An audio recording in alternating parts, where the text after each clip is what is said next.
I would say the biggest myth is that women can't peak in performance depending on where they are in their cycle.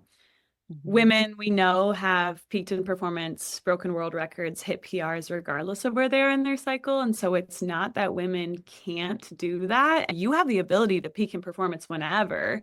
However, your ability to recover from those efforts might be diminished based on what's going on in your body.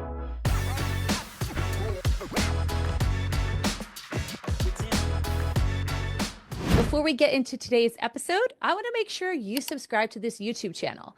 Also, if you don't want to miss any content that's being dropped, make sure you hit that notification bell as well. I also want to know who are the people you want to hear from on this show and what topics would you like me to continue to cover. Thank you so much for your continued support. Now, let's get into the episode. Well, welcome back to another episode of the Mindset Mirror Connection podcast, the podcast where we debunk the do more, be more, shrink more conditioning and help you step into what really feels aligned to you in your biology, your beliefs, and your behaviors. I'm your host, Christina Hathaway, marriage and family therapist with specialized training in food and body obsession, certified personal trainer and nutrition coach. And in today's episode, we are interviewing Mikayla Foss. Mikayla is a certified strength and conditioning specialist, registered yoga teacher, and boxing instructor who blends science and artistry. At EXOS, she coaches professional athletes and high-level executives, both in person and through a digital platform, while also leading global mentorships focused on performance methodology and the unique needs of female athletes.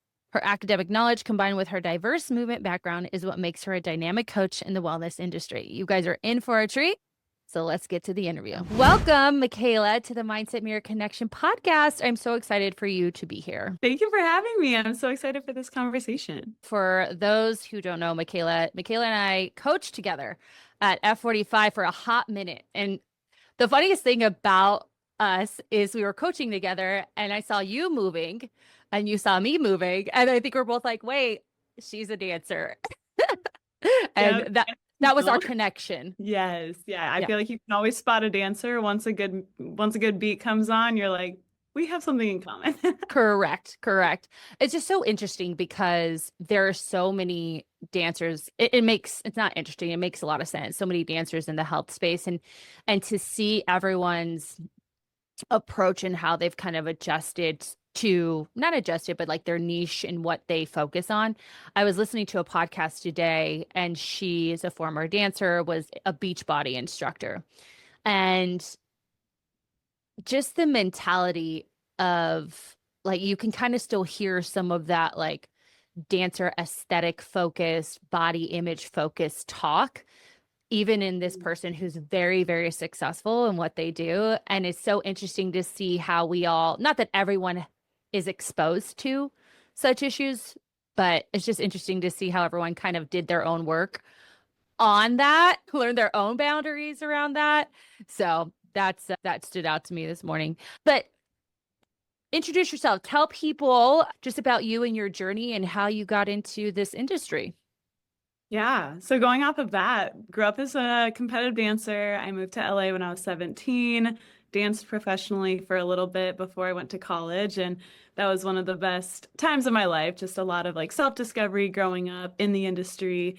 And really wanted to go to school. I had a love for just overall athletic performance and moving better and being more athletic in more ways than one. And so I went to school for exercise and wellness at Arizona State. And then from there took an internship. Yep, go Devils. Took an internship with EXOS, which is a sports performance. And we also have corporate wellness and physical therapy site. Their headquarters is in Phoenix. And I've been there for 7 years. So I've been in the corporate wellness space, the sports performance space, and we launched a digital app in 2021. So I've been virtual coaching as well. Love it. I read that you were actually dancing on a cruise ship and going to college at the same time, right?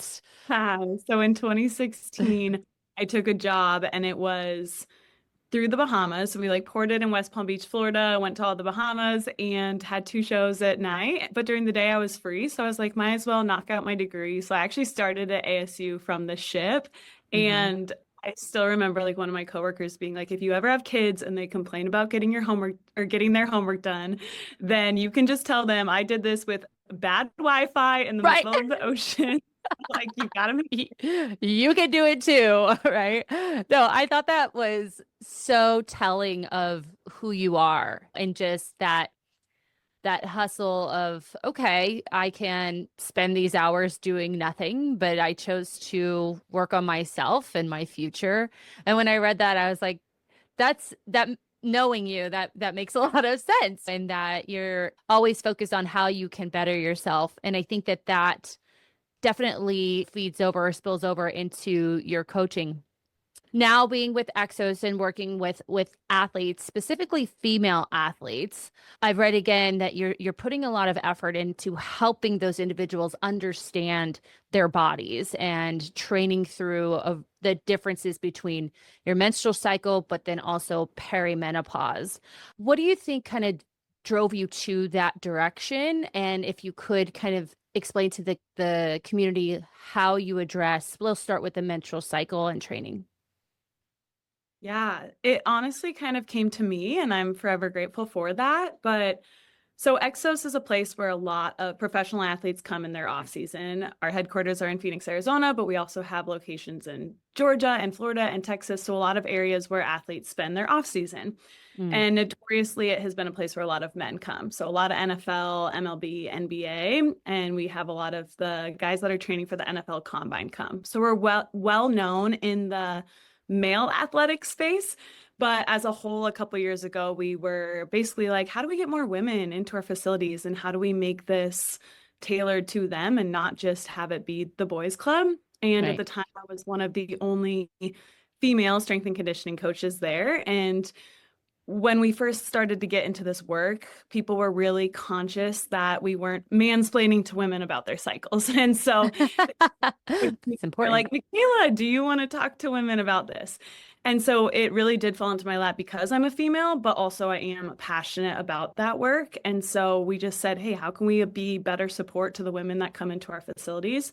So we partnered with Dr. Stacy Sims, who's done a ton of research on this. She spent her career studying the female athlete.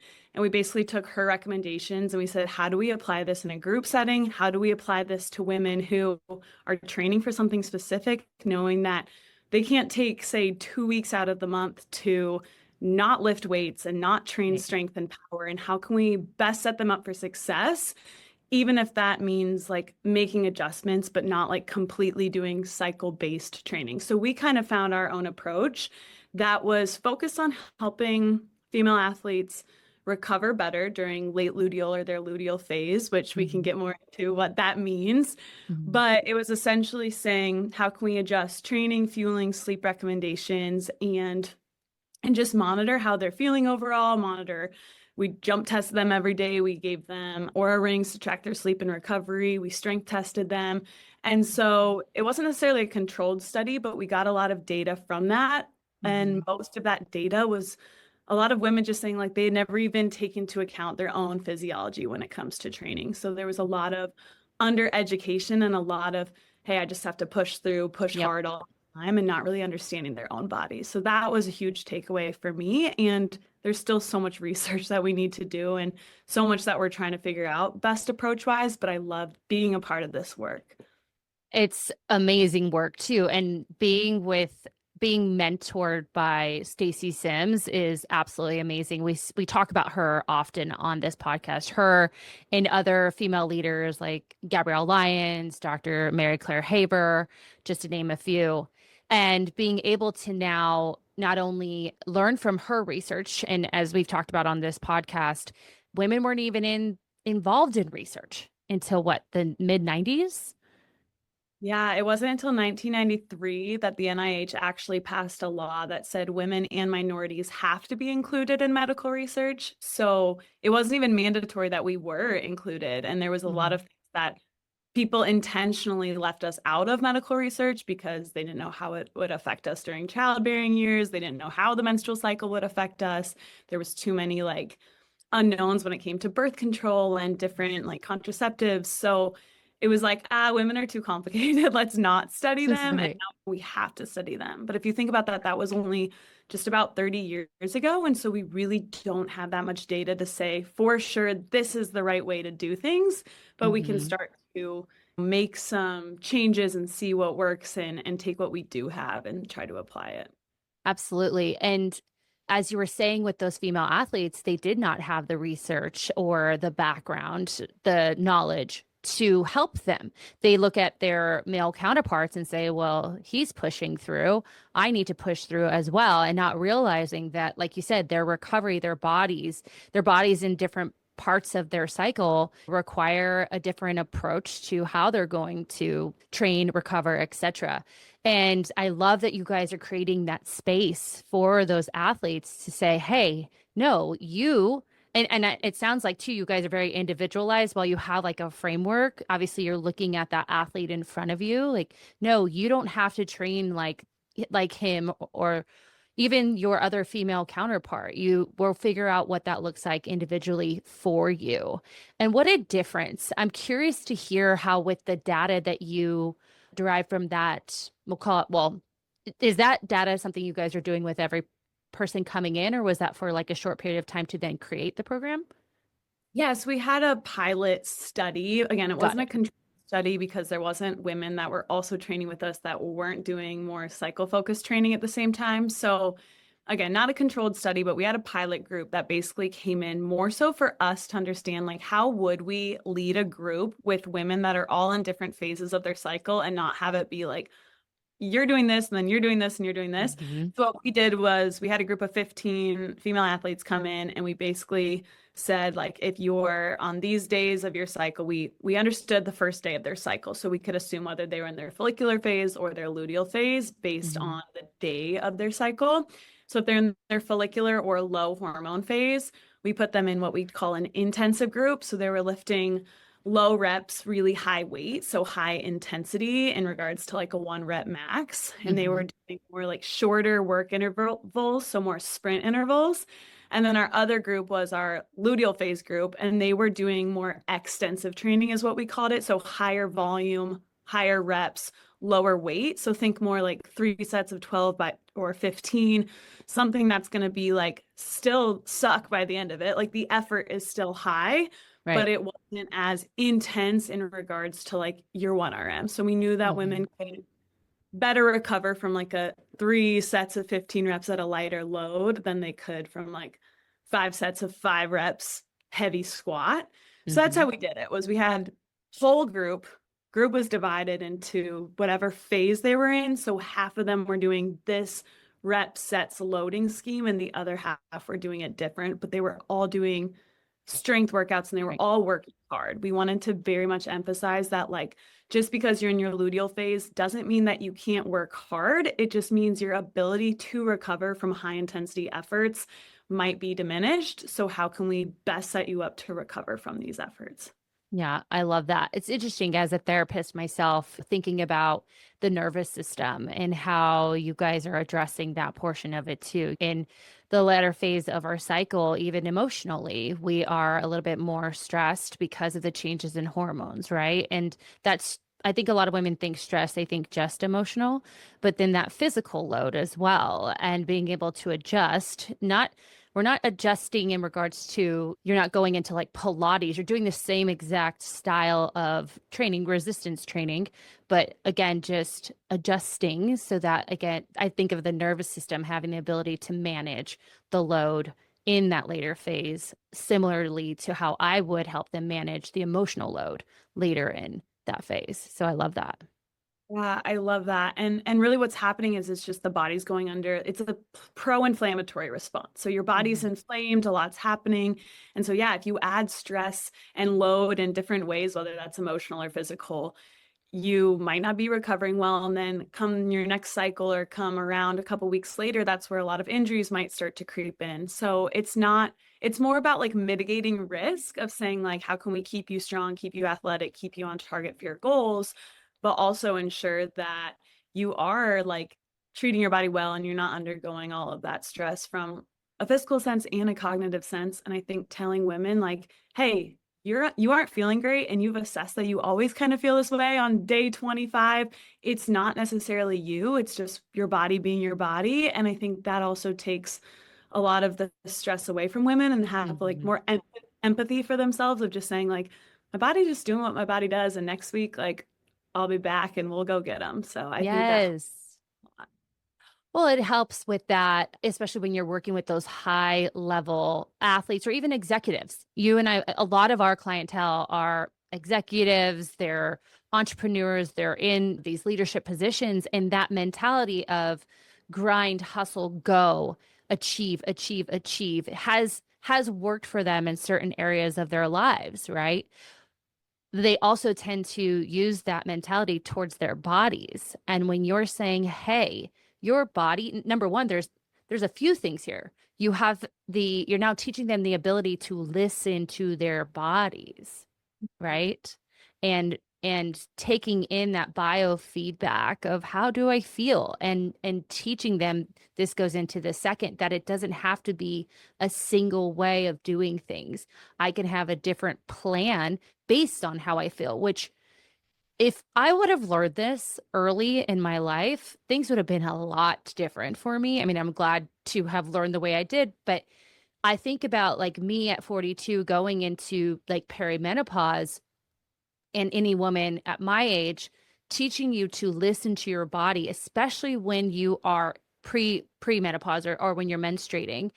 You're going to learn so much about yourself that then when you get into something like perimenopause, normally what we've learned from the hormone specialists that we've interviewed is a lot of what you experience in your luteal phase or after ovulation gets exacerbated in perimenopause. So there's so much here that is so good for women overall, being able to listen to the body, understand the body, have several different approaches to how they work out and exercise. And mentally, that can almost be a metaphor for other areas of their lives because they're such high achieving. I love it. Love it, love it, love it. So, Yeah, going of the CEO conversation, one thing I do want to talk about that's really interesting was we looked at census data from like 50 years ago to 2020 was the last time we looked at it, but women in the workforce almost doubled percentage wise of how many women are working. And then we looked at another study that showed the amount of unpaid domestic work that women do compared to their male counterparts, which was about 3 times as much. And then we looked at another study that showed that women were 23% more likely to report burnout than men, which really? makes sense because it's more women are working, women are still doing more unpaid domestic work in the home, and then women haven't historically been supported through workplace wellness programs or understanding their own physiology and like how to navigate that through Mhm. hard, stressful pushes at work. And so we were like, this makes sense that women are feeling more burnt out, and how can we help them as well? So not only from the sports performance lens, but all women need to show up and perform and be their best and feel their best. And so I just think it's really important work. Yeah, absolutely. Absolutely. You are part of the team. That's why I created this program was to be able to say, hey, like you have poured into all of these different areas, but who's pouring into you? And teaching women now that they can do all of the things, but you have to look at what is it at expense of, and it is the expense of themselves. So then being able to teach them the mental like boundaries and things to help them limit burnout. We want to limit burnout as much as possible. Can't say that I can completely make it go away, but that's the goal.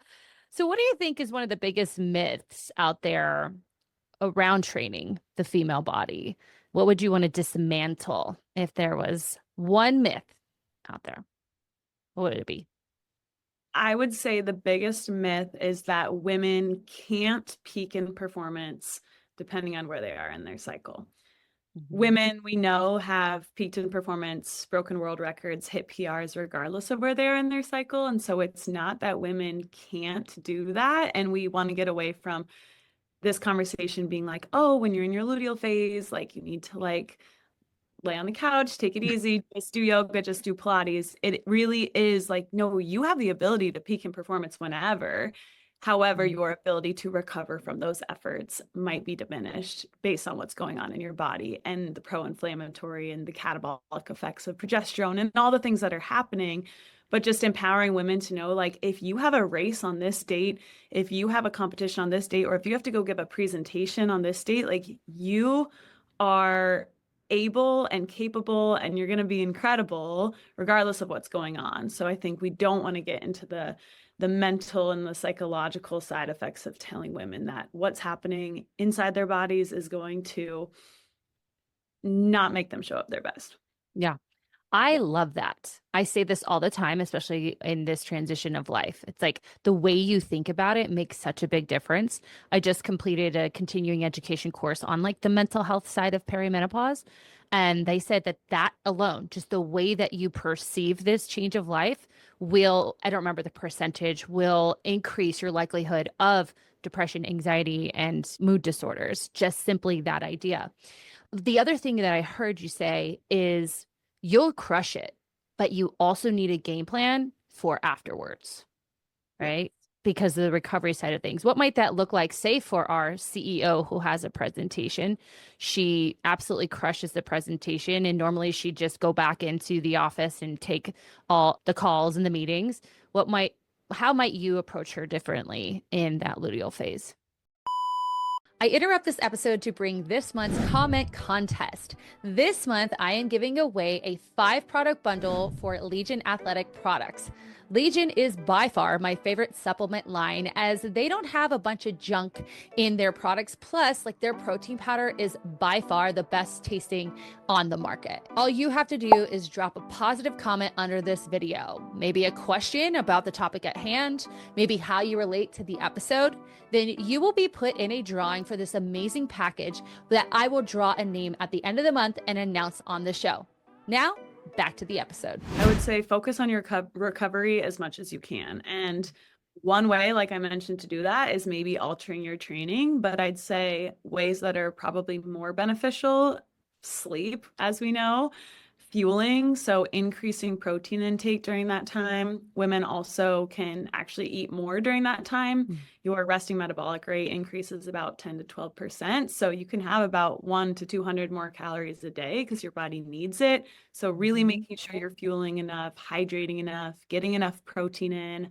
We know that progesterone rises in the luteal phase, and that's really catabolic in nature, which means it breaks things down. So can you add in more protein? Can you supplement maybe? Can you utilize different supplementation tactics to help you sleep and recover better? And then from the mindset standpoint, like, are there specific meditation or practices that you can do to get more into your parasympathetic state? So more into that rest and digest and calmer nervous system to best help you recover, knowing that things might not be feeling good. You might be more anxious. You might be more tired. You might be more like quick to snap or whatever that is. Everyone's individual experience is different, but really understanding through cycle tracking and understanding your own body, like what you need during that time. And after reflecting on that, then regulating in a way that's going to help you.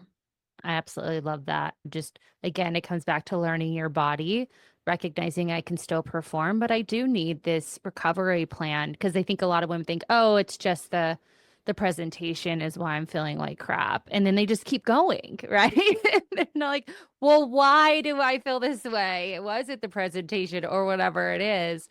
And then being able to take that space for themselves. We see it so much. They go from the presentation to the high intensity interval workout to going home and taking care of the kids. And they're wondering why they want to crash by the end of the night or the rest of the week feels so daunting. So love, love, love. So when it comes to, I like this conversation just about the CEO and the person in that high level executive position. When you're taking what you learn from the athletes and putting it into play with your executives, what are you teaching them specifically in regards, or if it differs at all, in regards to training and fueling and recovery in itself? Is there anything that we haven't covered? Because again, a lot of our audience are these individuals. Is there anything else that you would add to that? I would say the difference that I've noticed from general population or people more in the workplace compared to professional athletes is just truly understanding what intensity is and what that feels like. So we can tell a woman like, hey, I want you to lift at a higher intensity, meaning like 1 to 2 reps in reserve, or like Mhm. 8 to 9 on an RPE scale. And they'll be like, what does that mean? This is a foreign language. And a lot of women that are maybe have a young training age or a novice in the gym, or just like haven't really ever focused on that, are always going to pick up the 10-pound dumbbells. So they might think like 12 reps is more intense than 5 reps because I have to do 12 of them. But if you Mhm. have more of an understanding of training, you know that like you should be lifting a lighter weight for 12 than you would be for 5. And so that's how you kind of manipulate intensity. And Mhm. so with general population, I think from a coach's perspective, it takes a longer time to really help them understand what intensity actually feels like in your body. Like, hey, on those last 2 reps, it should be slowing down. Like, it should actually be a push. Like, you shouldn't be like feeling like you could do 10 more after that. So, understanding intensity and then saying, like, we want you to lift heavy leading into perimenopause, menopause. Like, it is so important that you have muscle mass, your bone mineral density is high, that from a central nervous system standpoint, you're firing. Uh, Mhm. Estrogen's highly correlated with actin and myosin, which is in your muscle filaments that helps create the contraction. So when that goes down, it's like, can you get that contraction? And that's going to help if you're doing more high intensity training, if you're jumping, if Mhm. you're lifting heavy. So it's really Mhm. just like educating women and having them understand it in their bodies, and not expecting them to show up tomorrow and go lift heavy weights and jump if they haven't been training that way, but like Right. building them up to that. Whereas female athletes kind of already get that. So Mhm. I'd say more education as far as women in the Mm. workplace. Yes, yes, yes. You're speaking my language. We explain this all of the time. And you're right. So many women now, the buzzword is you have to strength train, you need to get your protein in, but they have not been educated on what that looks like. And you said something that I think is important for listeners to take away is high intensity, right? And understanding what intensity means. Because when I used it earlier, like that high intensity interval training, I'm talking like a OrangeTheory F45 type of class, right? But what you're saying is no, this is you can create that intensity through lifting in a way that is challenging, right? Your body, challenging the weights, enough stress on the system to make a difference, right? And when our clients, when we explain this to them, and I'm sure you see this too, it's like, well, I wasn't huffing and puffing, or I wasn't drenched in sweat after that style of training. And so in their minds, it's really hard mentally to make that shift when they've been like cortisol junkies, just wanting to chase the sweat and the fatigue afterwards. How do you manage that with these high level individuals who are like, but wait, I've been doing it this way and I love it this way. Now you want me to lift heavy and slow down? How do you manage that part of it? Yeah. So yeah, for the F45s, and obviously we're familiar, we've coached there, Yeah. and the orange of the world, like those are, you're definitely more in like a moderate intensity zone because you're sustaining it for 45 minutes. You're like maybe having 1 minute or 40 seconds on the clock. You're not going to pick up like the highest weight. And so Mhm. your heart rate's staying elevated the whole time, but you're not hitting that like true high intensity because you don't have enough rest, like you said. So you leave a Mhm. class feeling exhausted and feeling like you got a good workout.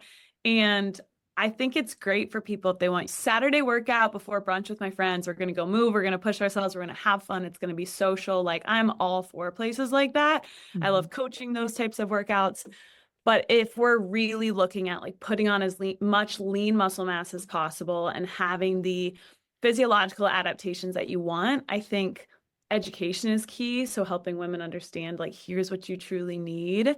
It's not really about that you feel as exhausted, but like this is going to help get those goals that you have more in check. So education around it, but also like my theory as a coach is something's always better than nothing. So do the thing that you love and that you're going to keep Yeah. doing. If you want to maximize your performance, here's what you should do.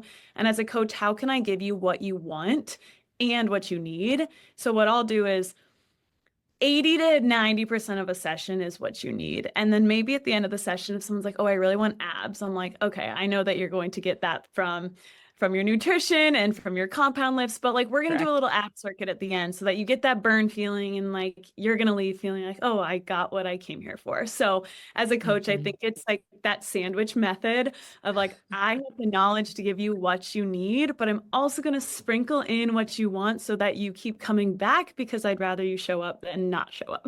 Yes, I love that. I'm the same. It's funny you're talking, and I'm thinking about the training that I started doing this week. It's obviously strength training, compound movements, but then I do this 10-minute kind of jumping series at the end.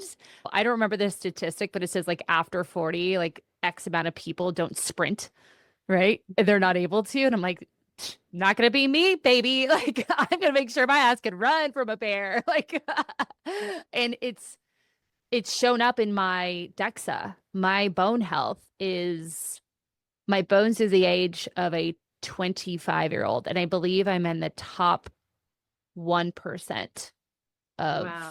bone health for my age, which I'm like, I know. Like, it's so funny though, because back in the day, I'd be like, I don't give a shit about my bones. Like, what's my weight? What's my Yeah. body fat percentage? Now I'm like, I mean, I care about that, but I feel like it's such a relief to say, okay, at least that's one thing I'm doing correctly and doing that can help me long term.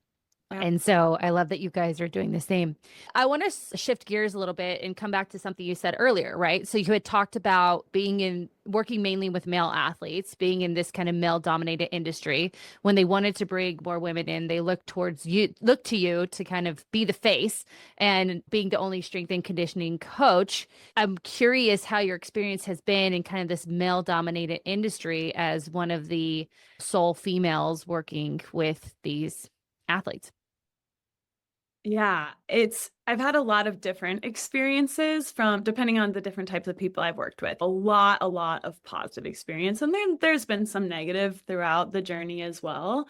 I would say some of the biggest differences are just there is a little bit more of this need to prove yourself already when you walk in the door of Mhm. like, I have the knowledge and I can demo this correctly and like you should trust in me because of this. Whereas like a lot of male strength and conditioning coaches don't necessarily have that innately.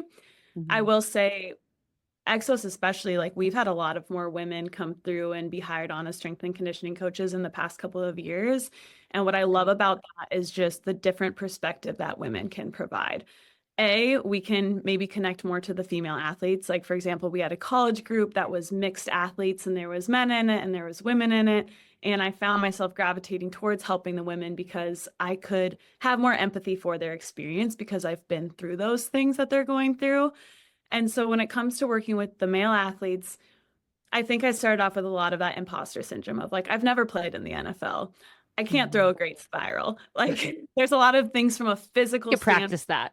Yeah, oh, they're helping me. I That's nice. give me a hard enough time when they saw that like I am getting trained by them. But Love what it. I can provide, like I do have so much information from how to help people perform better, how to increase their mobility, how to increase overall strength and power. And on top of all of that, like just providing a different energy, I think that's what is so important about having a diverse staff is first and foremost, like if you don't have buy-in from your athletes and they don't feel like they have a good relationship with you, they're not going to keep coming back. So regardless of how good your system is, regardless of how much knowledge and education you have, like if you don't have a personal relationship with them, they're not coming back. So we have a Absolutely. lot of coaches with different backgrounds because we know that athletes are going to connect to different individuals. And that's what I've loved so much about it is my ability to connect with people and then actually see like the change that I can make in their life, regardless of if I've been in their exact shoes before. Hmm.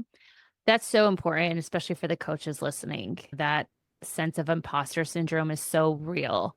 And as a clinician, I have to say, I used to have that similar mentality because I don't have children, but I worked in with children at one point in my career. And someone told me, you go to the doctor, right? And we listen to our doctors. Our doctors have not had every ailment that they prescribe for, but we trust them.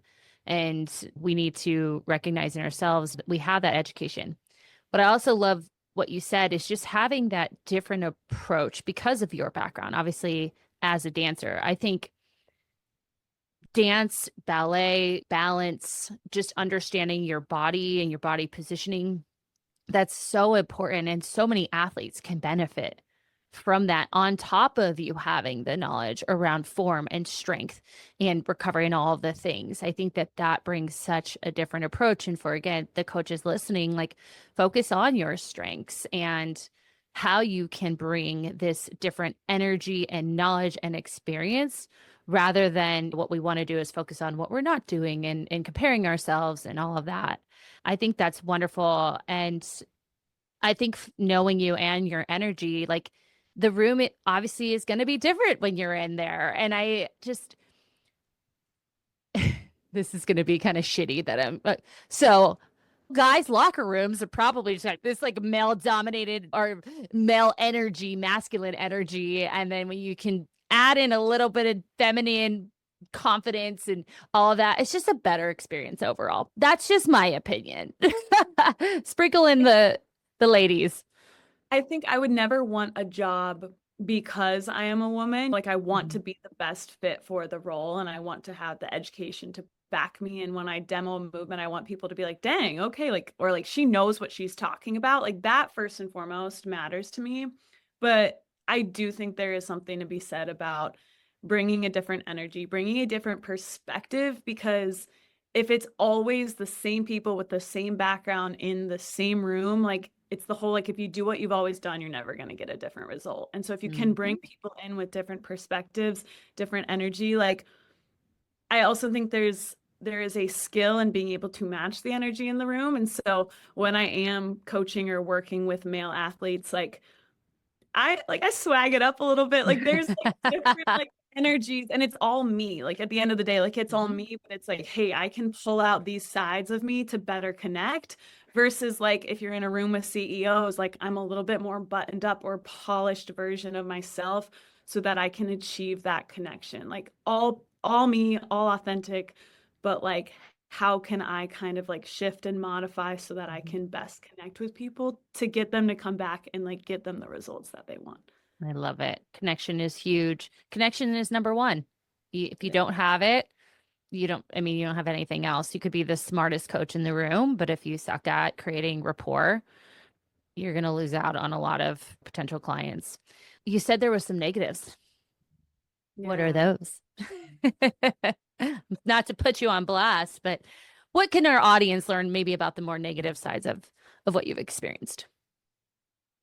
I would say because it's interesting, because there's less women in the industry, sometimes you feel a weird competitive competitiveness even between the women of like there we've been told like there can only be one of Mhm. like no, I'm the woman. And it's like if we want more women in sports, if we want more women in performance, like it shouldn't be an anomaly that we're in the room in the first place. And so I'd Mhm. say some of the negative has been not feeling always supported by the people around you that like should be the people that are hyping you up and in your corner because there is that competitive edge and energy and you have to have a little bit of it. Like there has to be a confidence and a competitiveness to work with people that are really confident and Confident competitive. and competitive. Yeah. Like you have to have that energy about you, but I think there's a difference between being confident and being cocky and also understanding that like we're all here to grow and learn and at the end of the day we're all here to help individuals. So like how can we work best together as a team? So I think like the negative has been sometimes not always feeling like the people around you are always the people in your corner, but then like at the end of the day those just don't need to be your people and Correct. yeah, so I think that's probably been my experience the most. Yeah. No, I love that. I always say we think that there's one pie, right? And we have our slice and that's it. And it's like we're women, we bake the pies and bake your own goddamn pie, right? So I talk about that often. In regards to trading, just to come back to that, a lot of our clients come to us. They come to us because they want to recreate their relationship with their body, with food, with their self-worth, right? Because oftentimes we use how we look, our aesthetics, to drive our worth, right? And to drive our sense of enoughness.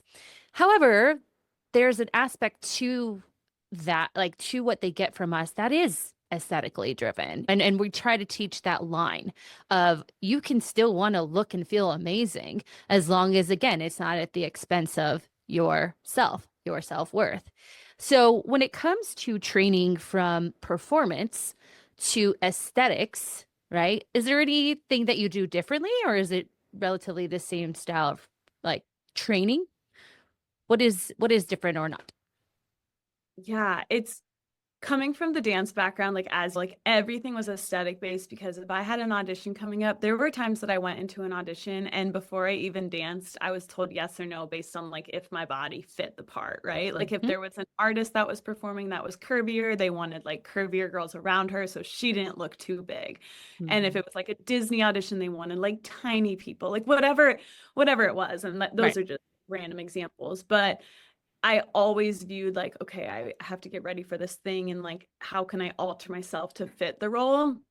Versus now, like, I think working in the performance space, it's been so helpful from like a mental health perspective too, of just like, I don't ever talk to athletes and say like, oh, are you excited to look hot in a bikini this summer? It's like, not that's not the focus. It's like, how can we get you ready to perform? And like, maybe that might be altering your body composition or dropping weight or gaining weight, depending on like what the team needs out of you.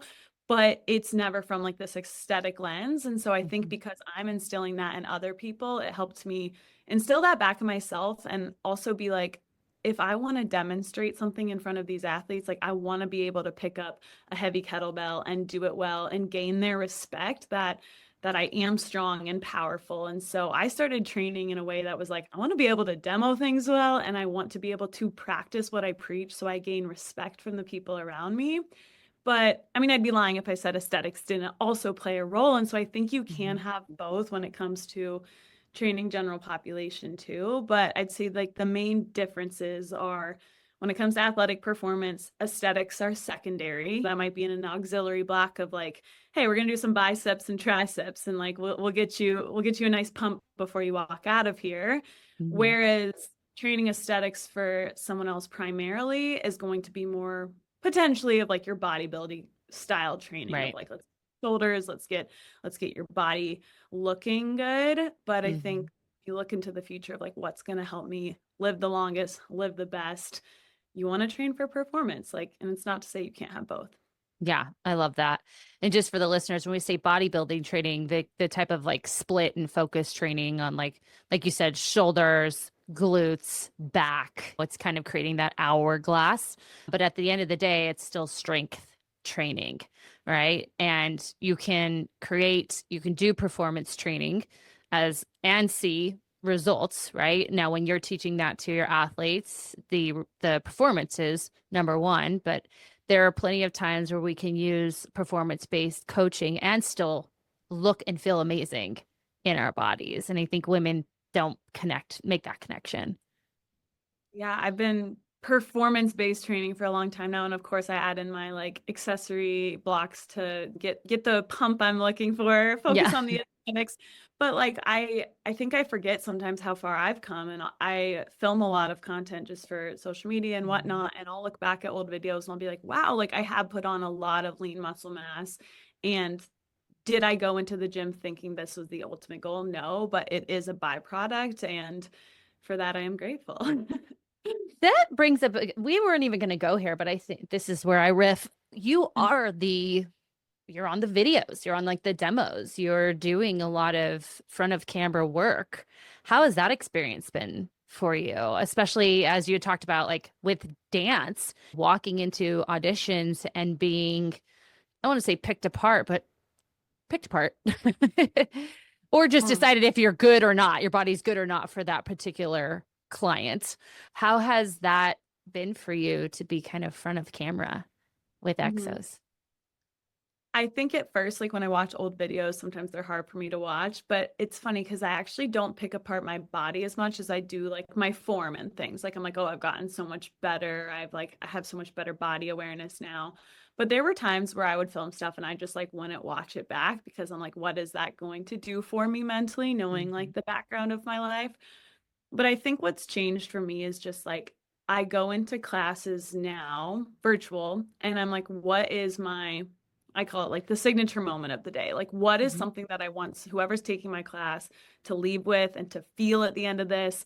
And once I started focusing more on like how to connect with the individual, it took a lot of pressure away of like having to look perfect because if you take someone's class, like sure you might be in admiration of what they look like, but you don't leave someone's class being like, she's the best coach ever. She has a six pack.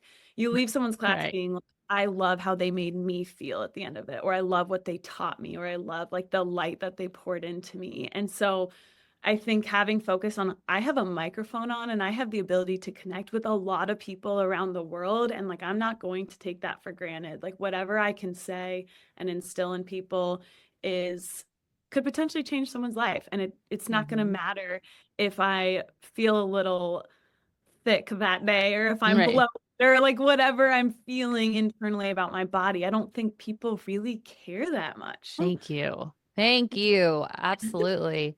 It's so beautiful, right? We are here to connect. We are here to love. We are here to care for each other, but we just get so caught up in our what we look like. And really, we oftentimes think it's because of our perceptions of self are usually our perceptions of how we think other people see us. When the connection side of things, like you said, is what we walk away with. Not, Mhm. oh, unless we're really disordered in our brains and that's the only thing we see of someone else, that's a totally different person. But your general population is the connection. They made me smile. Wow, she had great energy. Wow, yeah, whatever it is. But so many women specifically walk around with no. If I don't look this way, then I'm nothing. And that was such a beautiful example of how not focusing on that at all, right? Being able to connect to your character and your morals instead of what do I look like and like having to redo everything. Like that's going to bring you a lot of peace in a situation that could really like fuck you up mentally if you let it, right? Yeah, it's helpful for me to be reminded. It's the whole like if you're talking about a friend that or someone that you really love to someone else, like if I'm talking about you, I'm like, Christina's a boss, she's so empowering, she's so intelligent. Like I'm saying all these things. It would not even be one of the first adjectives I use to describe you that like you're beautiful or fit. And while those things are true, it's like that is not the core of like who I Yeah. be. And so, yeah, I think just like tuning in more to those things, but also still acknowledging, like, yeah, I do want to make a difference with my words, but I also do want people to be inspired by like my strength and my physique, like if that helps motivate them too. So I think there's that blend of knowing what's the most important, but then also saying like I do want to practice what I preach. And if I'm telling everyone like, hey, you're taking my class and we're gonna get strong and I'm not lifting heavy, or hey, you're taking my class and we're gonna get lean and I'm not close to lean, then like that's not going to also like have the same effect. So I do think Mhm. it's important to practice what you preach and like someone should look at you as a coach and see that you are fit. Like you Mhm. don't have to be the leanest or the Right. strongest room, but like you do need to practice what you preach. I think that's important. Yeah. I've learned that along the way and interestingly really had to deep dive into other areas of my life that people weren't seeing. But what if someone ran into me out, right? And that drove me to focus on sobriety and being, as I say, soberish and just other areas of my life, like setting boundaries, right? Really not even focusing on aesthetics, focusing more on lifting, getting stronger, longevity, etc. And that mentality for me is such a wonderful lesson and something that I know I can continue to take into other areas of my life. And so I'm glad that we touched on that.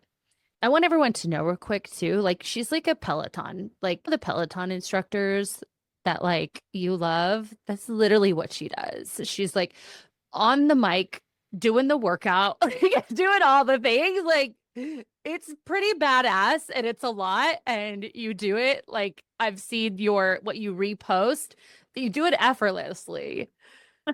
Thank you. You're There's a lot so trying not to breathe heavy into the microphone when you're listen, that would be my first thing. They'd be like, why is she dying? Like, what's wrong with this coach? So I absolutely love that.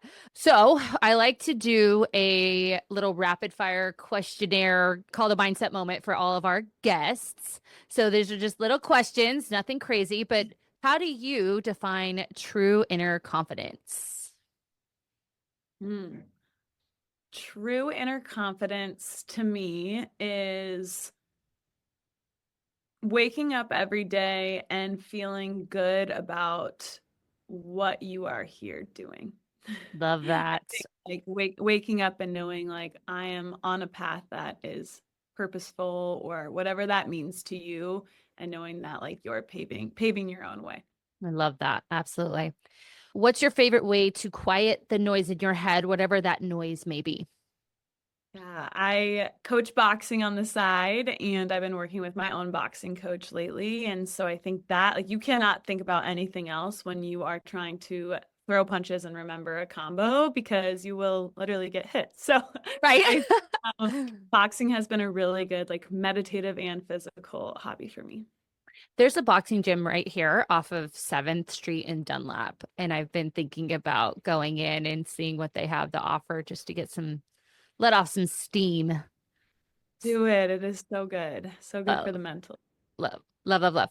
What's one mindset shift that has transformed your approach to health? As a coach, I would say recognizing that I'm a human too and giving the same love to myself that I give to my clients. I'm always telling them, like, it's okay, you'll get them next week. And so I think speaking those words to myself as well.